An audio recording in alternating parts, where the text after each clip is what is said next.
Little Planet 3 was quite a controversial game in a lot of ways too. For one, it was a really well-made story with an amazing create mode. On the other hand, we had profile corruptions, terrible glitches, people saying the characters in the story mode sucked.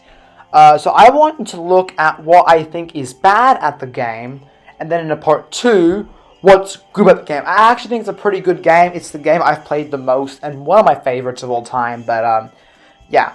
We're going to look at the bad things in today's video, and then we're going to look at the good things in the next video. So, first the bad things. I think the main one is profile corruption, glitches, all that kind of stuff. I've seen multiple videos on some horrible, atrocious glitches that can happen in LBP3. Just some wacky, ridiculous stuff. People getting profile corrupted, I've heard that as well. And many other things. And this profile corruptions, by the way, make you lose all your progress, all your levels on your moon, and everything.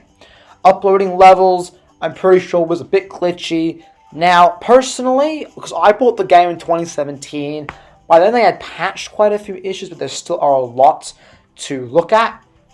But the second thing I thought was kind of bad was the length of the story. The story was way too short, and they just kind of crammed everything in. They need to have the main 3 worlds be much bigger, with at least 1 or 2 more levels in each, and then the final 3 levels in the 3rd world actually having their own world, have like an end world that should have had like 5 or 6 levels in general. And then the prologue was the only like alright kind of world in terms of length. The game, in my opinion, was way too short and needs to be increased or buffed. And I think the last thing I want to talk about is some of the people on the community. Obviously, there's been all this like this John stuff, but it being hacked and all that kind of stuff. And there's a lot of modders and people cheating scores. Doesn't relate to the game itself, but that is a downside to it. This is kind of all LBP games, to be honest. I know the second game was hacked, and the first one was also hacked as well. They were all DDoSed.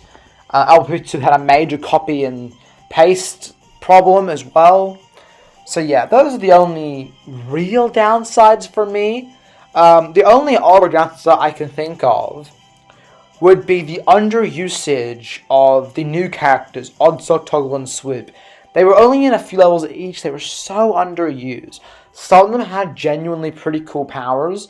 Toggle was kind of lame, to be honest. I do prefer Sackboy than any other ones. But a lot of them had some really cool powers, which there weren't enough powers. I think like they should have way better abilities. And it's just, they didn't feel very fleshed out. It felt like they were rushed. Toggle can only fly up, grab things, and then swoop. Like, most characters can jump and then grab things anyway. Toggle can just turn big and small and crush things and make them bigger or whatever. That one was like, oh, alright. And then Oddsock can just run up walls and wall jump. But we could already wall jump in like the other games with that DLC thing. So, there were a lot of upsides and downsides to this game. But personally, I thought it was a pretty good one. It was just way too short.